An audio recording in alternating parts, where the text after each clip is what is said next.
तो मैं बात कर रहा हूँ एक नया टाइप का स्कैम आया मार्केट में। बहुत सारे स्कैम के बारे में हम ऑलरेडी बात कर चुके हैं। एक दो दिन पहले कुछ ऐसा हुआ कि मैंने अपनी कंपनी से किसी और को कोरियर सेंड किया था। फास्ट कोरियर था जो कि नेक्स्ट डे डिलीवरी होना था और अर्जेंट भी था, तो next day delivery. Near by courier के ऑफिस से कोई कॉल आया है और वो लोग हिंदी में आपसे डिटेल्स बात करना चाहते हैं। वो कहते हैं कुछ छोटा सा एक पेमेंट करना होगा, तो कहीं फंसा पड़ा है आपका पैकेट जो कि अर्जेंट आप मांग रहे हो।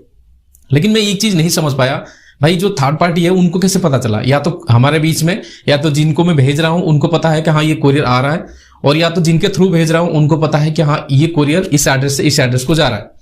तो ये तीनों के अलावा और चौथा आदमी को नहीं पता होना चाहिए। बट यहाँ पर चौथा आदमी भी पता नहीं कैसे वो कर लेते हैं, या कोई सॉफ्टवेयर के थ्रू या किसी भी थ्रू ट्रैक कर लेते हैं, और ट्रैक करके डायरेक्ट फोन उनको करते हैं कि भाई आपका जो डेली पैकेट जो है डिलीवरी तो हो जाता टाइम से, बट इसके अंदर जो पिन कोड है तो वो थोड़ा सा मिसमैच है। यानी कि टाइपिंग के टाइम जब दिल्ली से चला था पैकेट तो टाइपिंग में मिस्टेक है, तो इसलिए आपको एक छोटा सा पेमेंट करना होगा। और कितना ना 3 रुपीज। तो सामने वाला बंदा जो कंफ्यूज होता है, हो सकता है उनके दिमाग में ठीक हो, तो उन्होंने डायरेक्ट जिन्होंने भेजा, यानी कि हमने भेजा उनको, तो उन्होंने मुझे लाइन में ले लेते हैं। तब तक पता नहीं चलता है कि सामने जो कोरियर वाला की तरफ से जो बंदा कॉल कर रहा है वो कोरियर वाला नहीं है बल्कि एक स्कैमर है। वो एक झटके में आपके बैंक खाली कर सकता है। बट उस सिचुएशन में मैंने उनको बोला कि जो पार्टी बीच में था, मैंने बोला भाई एक काम करो, मैं इनको व्हाट्सअप मुझे कर दो, उस व्हाट्सअप पे मैं प्रॉपर एड्रेस और पिन कोड सही तरह भेज देता हूँ, और कौन सा पेमेंट क्या है तो मैं कर देता हूँ। आप एक बार कॉल कट करो, मैं डायरेक्ट इनसे बात कर लेता हूँ, जो कोरियर वाला, यानी कि कोरियर वाले के बेस में जो स्कैमर बैठा हुआ है। तो उन्होंने तुरंत मुझे व्हाट्सएप पे हाई किया, तो मुझे लगा ठीक है। मैं फिर कॉल कट करके यहाँ पर पिन कोड सेंड किया उनको। मैं कहा भाई ये पिन कोड है और जो एड्रेस किया था ऑलरेडी आपके पास है ही है, ये पिन कोड थ्रू कर दो ना। ठीक है, मैं इसको अपडेट कर देता हूँ, और सर एक काम करो, ये एक लिंक भेज रहा हूँ आपको। तो उन्होंने एक लिंक भेजा मुझे, एक लिंक मुझे भेजा, यहाँ पर आप देख सकते हैं ये लिंक था। और जब मैं एक लिंक पे क्लिक करता हूँ तो मेरे कंप्यूटर में ओपन हुआ, इस टाइप का पेज मेरे सामने आया। तो पहले लिखा है कि कितना अमाउंट आपको पे करना है, 03 मैंने 3 रुपीज पे करना है। उसके बाद लिखा है बैंक का नाम लिखने के लिए, उसके बाद लिखा है पिन या यूपीआई नंबर या पिन जो भी है। मैं उनको लाइन में रख के इधर बोल रहा था। सबसे पहले मैंने 3 रुपया लिखा, उसके बाद फिर मैंने अपने बैंक का नाम लिखा। या बैंक क्या करूं, डायरेक्ट मैं एक काम करता हूं, मैं यूपीआई के थ्रू पे कर देता हूं। यूपीआई नंबर डाल के डायरेक्ट आ जाता है मेरा फोन पे या गूगल पे, जो भी मैं यूज करता हूं। तो उस वक्त तुरंत उधर से बोलता है नहीं भैया ऐसे नहीं होगा, क्योंकि ये कंपनी का वेबसाइट है और इस वेबसाइट को देखोगे ऐसा। तो मुझे पहले ही पता चल गया था कि ये हाँ थोड़ा बहुत कहीं दिक्कत है, लेकिन मैं जानना चाहता था एक्चुअली है क्या चीज। तो 3 रुपीज मैं कहा ठीक है हम दे देते हैं, ऐसे दिमाग में था। बट जब उसके सेम टू सेम उसी पेज के ऊपर बोला कि भाई यहीं पर आपको पिन डालना होगा, तो फिर मेरे को डाउट हुआ। मैं कहा नहीं ऐसा करते हैं, आप मुझे फोन पे नंबर दे दीजिए, मैं उस फोन पे नंबर पे भेज देता हूं, या आपके इसी नंबर पे। नहीं उसने स्टेट बोला नहीं 3 रुपीज जो है डायरेक्ट कंपनी को जाएगा, आप मेरे को मत करो। मैं कहा अच्छी बात है, सही बात है। मतलब फिर मैंने क्या, मैं क्या काम करो कि लाइन में रुको।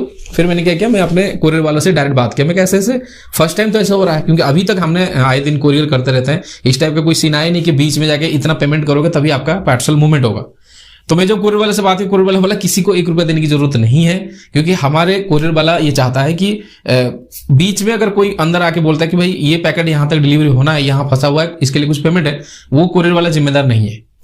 तो मैं समझ गया था उस टाइम कि ये जो बंदा है वो स्कैमर है। वो तब तक लाइन में था, और जब ये बात थोड़ा सा उसको लगा कि हाँ सामने वाले से कुछ ज्यादा टाइम बात हो रहा है, तो ऑटोमेटिक वो कॉल से कट गया। तो मैं व्हाट्सएप पे जाके बोला भाई कॉल क्यों काट दिए, और मैं दोबारा कॉल कर रहा हूँ। उसके बाद वेटिंग पे जा रहा है, रिंग भी हो रहा है, उठाया नहीं, ना व्हाट्सएप पे रिप्लाई दिया। मतलब एकदम से एक अजीब टाइप का चीजें क्रिएट हुआ। आप ये देखो, सामने वाला बंदा अगर पढ़ पाता है या थोड़ा बहुत ध्यान रखता है कि आपको पता होगा कभी कहीं आपको एटीएम या डेबिट कार्ड का पिन कहीं भी ऑनलाइन में से देना नहीं है, कोई भी हो, आपको करना है पे आपके फोन के अंदर जो भी यूपीआई है या जो भी आप वॉलेट यूज करते हो उसके थ्रू पे करो, या direct online banking net banking में जाकर डायरेक्ट, अगर नेट बैंकिंग जाएगा ना, जिस बैंक को हम भेज रहे हैं या जिस बैंक के थ्रू हम भेज रहे हैं पैसे, तो उस बैंक के वेबसाइट पे लेके जाएगा। ये पता नहीं कुछ अजीब टाइप का शो हो रहा था। तो मैं ठीक है समझ गया, मुझे लगा कि भाई ये कहीं ना कहीं गड़बड़ी है।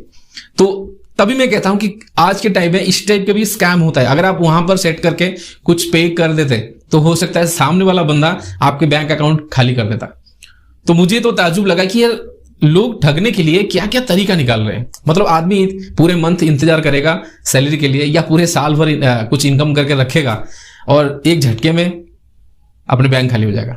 जब मैंने दोबारा कॉल किया, मैंने 2-4 बार तो कॉल कर ही लिया, तब तक फिर वेटिंग में लगे, मतलब दूसरे किसी को चूना लगाने जा रहे हैं। मतलब ऐसे कई सारे हो रहे हैं, मतलब नया नया तरीका ढूंढ रहे हैं जो स्कैमर है, कैसे आपको आपके अकाउंट से पैसा खाली करने के लिए। तो मुझे लगा कि आप लोग के इन्फॉर्मेशन शेयर करना चाहिए, ताकि हो सकता है आप में से कुछ इस टाइप का चीजों के अंदर फंसे हो या आपका इस टाइप के कुछ पैसे निकल जाए, चाहे वो लाख 1.5 लाख ना लो, 5,000 भी निकाल लीजिए ना, तो अगर चाहे वो आपके खाते से लाख भी ना लो, 5,000 भी निकाल लेना, अगर दिन में अगर 10 बंदे से कर दिया, 4 बंदे से कर लिया ऐसे तुक्के में, तो भाई उसका तो हो ही गया, एक जगह बैठ के अपना मजे ले गया वो, और पूरे दिन भर या मेहनत करते रहो या साल महीना जो भी मेहनत करते रहो वो सब जीरो। तो दोस्तों ये था एक छोटी सी इन्फॉर्मेशन। अगर ये वीडियो पसंद आए तो प्लीज इस वीडियो को लाइक करना और इस वीडियो को शेयर जरूर कर देना, ताकि ये इन्फॉर्मेशन बाकियों के पास पहुंचे। मिलेंगे नए वीडियो के साथ, तब तक के लिए bye bye, take care and वंदे मातरम।